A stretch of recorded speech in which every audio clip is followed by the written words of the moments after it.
আমাদের সার্ভিসিং যে পয়েন্টের যে গাড়ি থাকে এই গাড়িটাকে রিমুভ করার জন্য আজকে আপনাদেরকে আমি দেখাবো কিভাবে রিমুভ করতে হয়। আর বেসিক্যালি এটা অনেকে দেখায় না, এবং তার জন্য এই দেখেন কি করতে হবে, দুটো সুইচ রিমুভ সুইচ আমরা সমান প্রেস করে ধরবো, এবং ধরলেই আপনার গাড়ি রিমুভ হয়ে যাবে।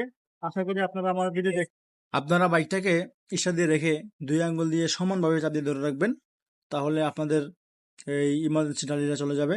আর অবশ্যই আপনারা আমার ভিডিওকে দেখবেন, দেখবেন যে আমি কিন্তু খুব সুন্দরভাবে ভিডিও বানানোর চেষ্টা করি। আর আমার যারা নতুন হেল্পার আছো আমাদের গ্যারেজ লাইনের, তারা আমার এই ভিডিওটা দেখবে, তোমরা কিন্তু অনেক কিছু শিখতে পারবে। কেননা আমি কিন্তু ভিডিও তোমাদের জন্যই বানাই, তোমরা যে কাজ শিখতে পারো, আমাদের ভবিষ্যৎ প্রজন্ম তোমরা।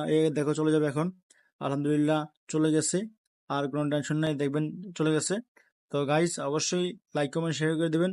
আমি বাপি হাসান, আর অবশ্যই আমার ভিডিও সাবস্ক্রাইব করে দেবেন। থ্যাংক ইউ সো মাচ, ভালো থাকবেন সবাই, আসসালামু আলাইকুম।